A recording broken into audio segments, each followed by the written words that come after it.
Bismillahirrahmanirrahim. Assalamualaikum warahmatullahi wabarakatuh. Alhamdulillahi rabbil alamin. Assalatu wassalamu ala asyrafil anbiya'i wal mursalin nabiyyina Muhammadin wa ala alihi wa ashabihi ajma'in, amma ba'du.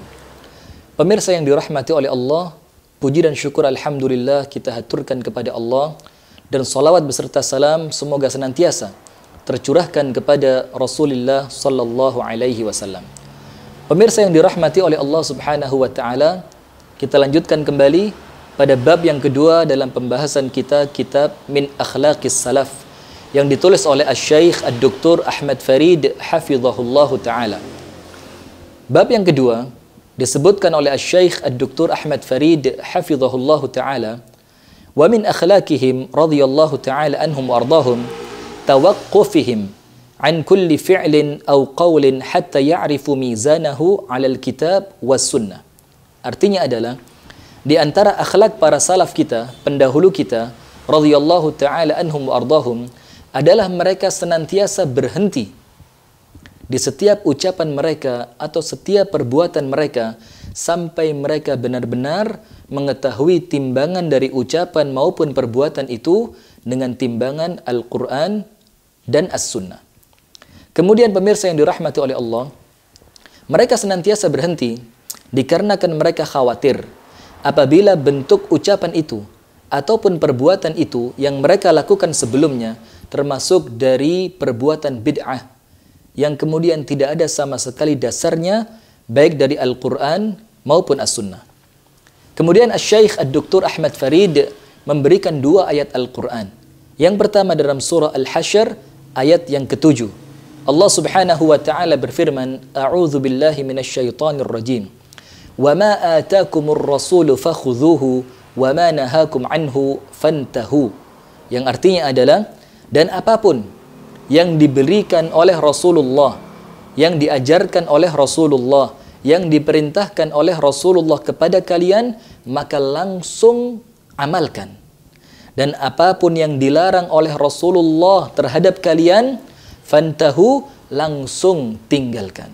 Dari ayat ini pemirsa yang dirahmati oleh Allah, jelas sekali Allah memberikan perintah kepada kita, apapun yang datangnya dari Rasulullah sallallahu alaihi wa ala alihi wa sahbihi wasallam, lakukan. Dan apapun yang telah dilarang oleh Rasulullah dengan jelas, maka langsung tinggalkan. Ayat yang berikutnya dalam surah An-Nur ayat yang ke-63. Allah Subhanahu wa taala berfirman, "Falyahdharil ladzina yukhalifuna an amrih an tusibahum fitnah aw yusibahum adzabun alim." Maka hendaklah merasa takut, hendaklah merasa khawatir orang-orang yang menyelisihi ajaran Rasulullah sallallahu alaihi wasallam, orang-orang yang menyelisihi perintah Rasulullah sallallahu alaihi wasallam, apabila mereka ditimpa suatu fitnah ataupun mereka akan ditimpa azab yang sangat pedih.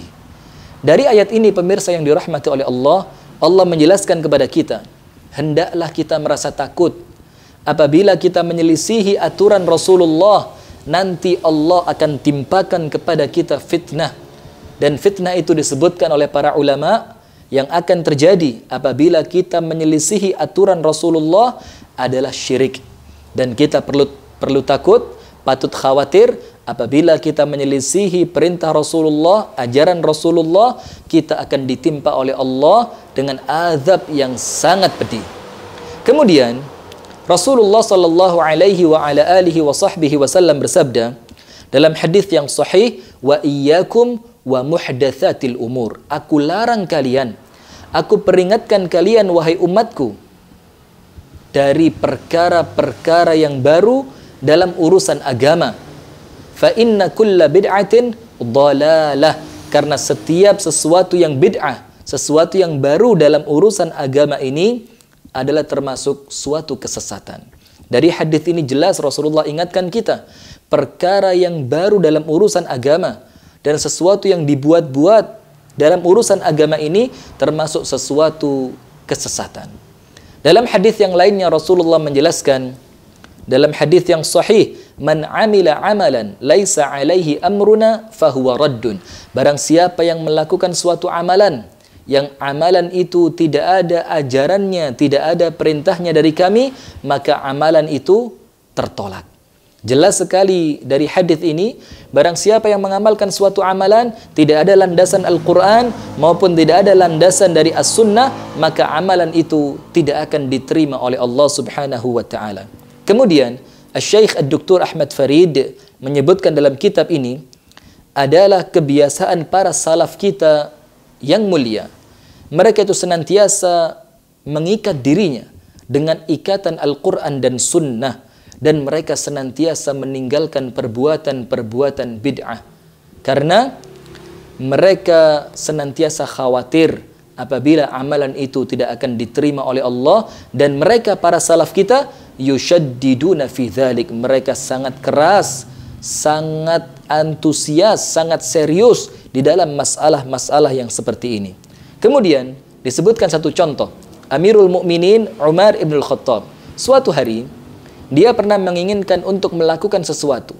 Kemudian diingatkan oleh salah seorang di antara para sahabatnya dengan mengatakan, "Inna Rasulullah lam yaf'al bidzalik wa lam ya'murna bidzalik." Rasulullah tidak pernah mengamalkan itu dan Rasulullah tidak pernah memerintahkan itu. Lalu Umar ibn al-Khattab dengan seluruh keyakinannya, dengan kebesaran hatinya, Umar ibn al-Khattab meninggalkan perbuatan yang sebelumnya ingin ia lakukan. Karena Umar bin Khattab yakin, apabila tidak diamalkan Rasulullah, begitu pula tidak diperintahkan Rasulullah, maka ini termasuk bid'ah yang tidak akan diterima oleh Allah Subhanahu wa Ta'ala.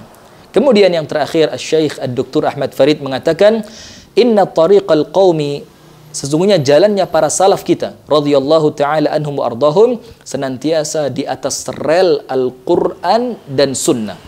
Dan mereka kemudian setiap ucapannya, setiap gerakannya, setiap amalannya mereka timbang dengan timbangan syariat, dalam artian ditimbang dengan timbangan Al-Qur'an maupun As-Sunnah. Itulah pemirsa yang dirahmati oleh Allah.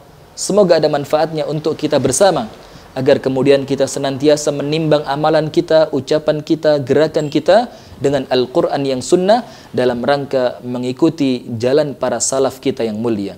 Semoga ada manfaatnya. Hadanallahu wa iyyakum ajma'in. Subhanakallahumma wa bihamdika. Ashhadu an la ilaha illa anta. Astaghfiruka wa atubu ilaik. Assalamualaikum warahmatullahi wabarakatuh.